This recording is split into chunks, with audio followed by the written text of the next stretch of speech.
Who's too high? Kyle kicks off.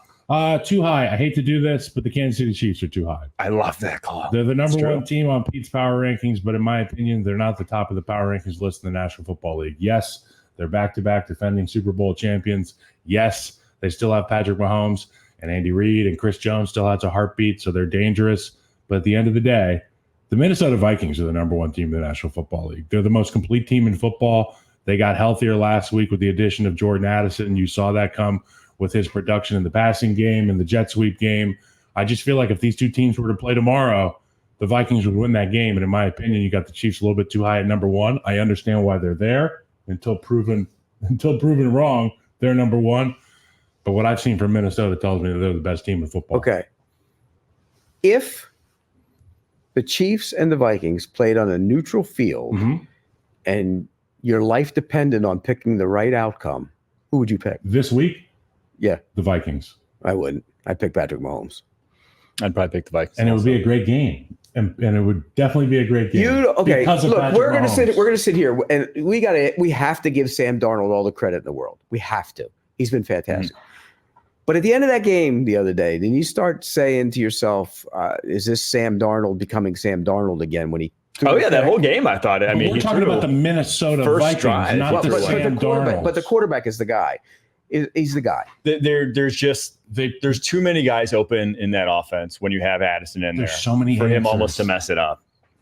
But he almost did. Yeah, he almost did. He almost did. And in credit, by the way, I want to give credit to Kevin O'Connell because not a lot of coaches would have did what he did. He turns the ball over. They score point blank, get the 2-point conversion, cut it to 6. He threw the ball 6 of the next 7 plays. Yeah. Most coaches curl up and go in the fetal position. Yep. They didn't. They allowed him to throw the football, went down, got the field goal, game over. That's confidence in your quarterback. Right. So, I mean, it's confidence in you, too, in your system. Well, in your scheme, in your roster. They've built a great roster there in Minnesota. That's why they're winning. And really, it's not about Sam Darnold. It's about the roster in Minnesota. It's about the coordinators on each side of the ball. It's complementary football. They could have ran away with that thing last week against the Packers, in my opinion. I think they got a little bit conservative on the coverage aspect of the game. They opened things up for Jordan Love, but Minnesota's number one. This Chiefs a little bit too high for me. All right, my team that's a little too high. Kyle, you're going to love this. Chicago Bears at number 14. You have them ranked ahead of teams like Atlanta, Philadelphia, the Jets, the Saints. I just think they should be behind all those teams. The Bengals, I think they're probably – now, this defense is good. I'm not going to say anything. I don't think it's a world-beating defense. I think it's a very good defense. I think it's probably back end of top 5 defenses in the NFL is where I'd put it right now. It's a defense that can swell up and win you some games. But I think offensively, I still don't trust this offense. I think Caleb's trending in the right direction, but it's also because you face 2 of the worst defenses in the NFL, and the Colts and the Rams back-to-back weeks. Like the Colts just gave up a ton to Justin Fields and the Steelers that couldn't score on anybody.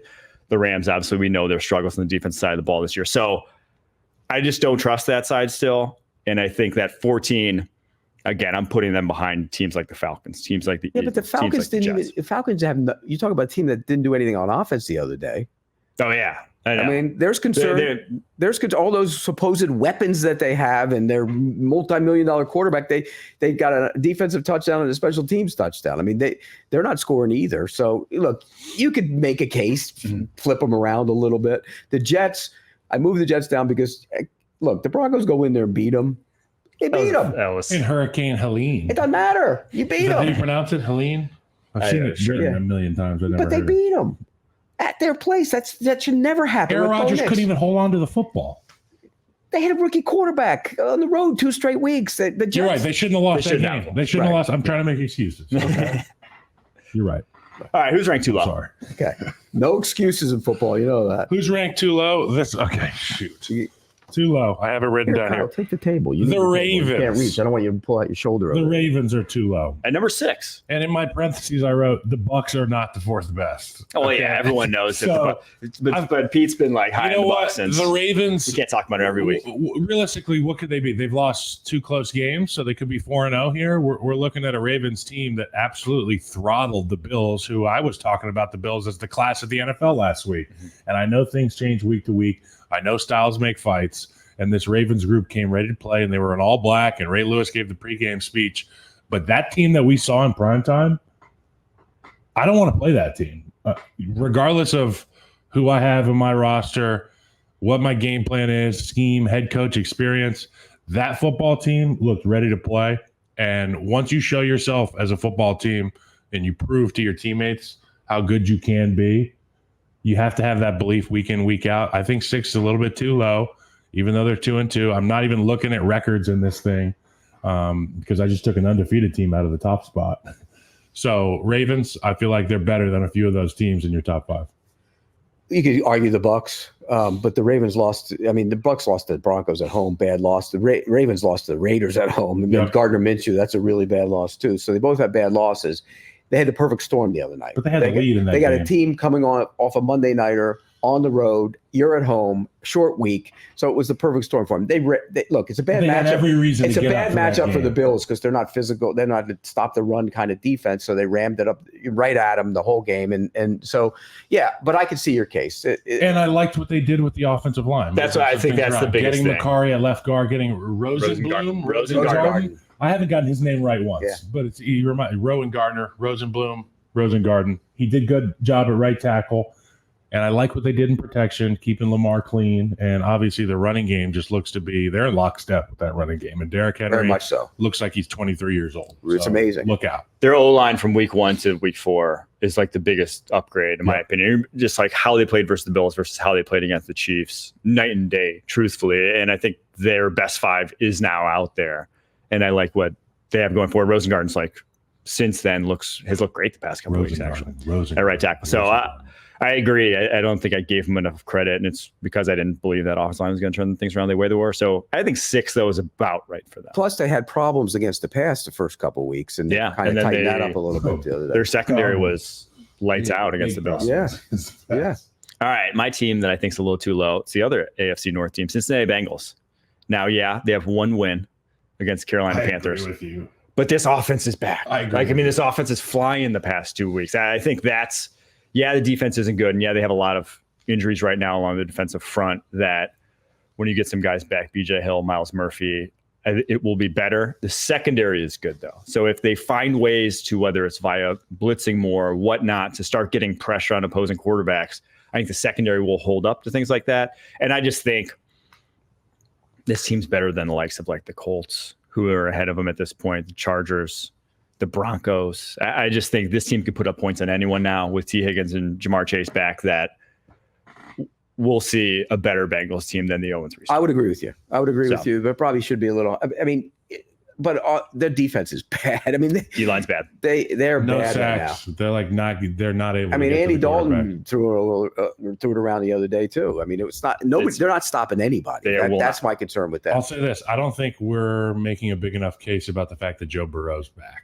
He looks good. Yeah, he does. Yep. We're kind of glossing over that because we have to give our kudos to Jaden Daniels, and we're talking about Justin Fields and a handful of other quarterbacks, but Joe Burrow hasn't gone anywhere. He's still himself. And to your point, T. Higgins back, Jamar Chase hasn't been anywhere. They look great on offense. They just have to stop a nosebleed, and they should be able to win some games. I think the O-line actually the past 2 weeks, it looks good. I mean, it looks like better, and they're actually running the football as well. So we'll see if that continues. But I think and they haven't played a division game yet. Yeah. No, they could talk about this last week. I mean, they kind of rolled. They could go 6-0 in the division and still miss the playoffs. The last team to do that was the 2010 Raiders, I believe. They ran their division. But if somehow they were to beat the Ravens twice, they'd probably win the division. Yeah, but it's just crazy that you could go undefeated and win the AFC North and not make the playoffs. Yeah, get a banner somewhere. All right, who is ranked just UCF national champ? Right, Kyle. Just right. The Buffalo Bills. The Buffalo at Bills number 7. Just right. I'm not panicking on the Buffalo Bills for the reasons that Pete just laid out. It was a short week, going against the Ravens. That was a massively emotional win for Lamar and that Ravens team. But when I think about the Bills, I like what they do offensively. I still like their offensive line. I still have concerns about that defense. Obviously, the middle of the field without Matt Milano, we've been talking about it all year. It's a reason they weren't in my top 10 going into this season. But Josh Allen is playing MVP level football. Don't even blink. Don't even think about this last performance because they're going to pick up their dribble next week. Not panicking on the Bills. I think they're right where they need to be at 7, and they're still dangerous. They still have an opportunity to make a run at this thing through the AFC East. We'll know more about them this week. They play at the Texans. Yep. Yeah. I mean, but I think they match up better with the Texans. The Texans aren't really particularly physical. And Texans have offensive line issues like you wouldn't believe, and so I think they match up better with them than they would against the Ravens. So that'll be a good test for him. I'm not giving up on him. Ed Oliver needs to start playing better.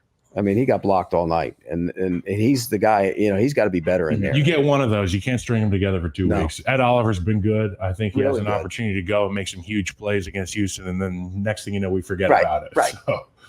All right, my team that I think is ranked just right, Denver Broncos at 17. I think this defense has not gotten enough love. We talked about them shutting down the Tampa Bay Bucks a couple of weeks back, shut down the Jets, obviously, this past week. Now, the rain had a big part in that. But even like the touchdown the Jets scored was aided by in my opinion, pretty questionable PI call on Riley Moss. These corners for Denver are the real deal. And what Vance Joseph is doing, I mean, everyone's talking about Brian Flores, but Vance Joseph is like the closest thing to Brian Flores and what they're doing from a blitz package perspective. They're getting a ton of pressure on opposing quarterbacks, and defense covering guys up on the backside too. Yeah, with a bunch of guys that nobody even knows up front. Those guys are getting after the quarterback. I mean, even Stranad played the other day, and he went in and played linebacker and did some good things for him. I mean, you're right. Vance Joseph's doing a heck of a job with that defense. Zach Allen's playing out of his mind. I think I see them and the Bears.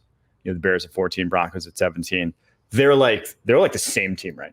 They're both. The defense can win them games at times. Quarterbacks just have to kind of like not lose them these games, and obviously both aren't quite doing that just yet. But we'll see if either one does. It's funny, we're talking about the number 1 overall pick and the greatest situation any quarterback has ever seen, and you're hoping he doesn't lose the game. Still a rookie. The rookies. Every rookie. I like what they did with the run game last week. Took the pressure off of Caleb. Didn't ask him to do so much to win football games. And what do you know? You get a W at home, and you're 2-0 at home. So don't panic. Don't listen to Pete.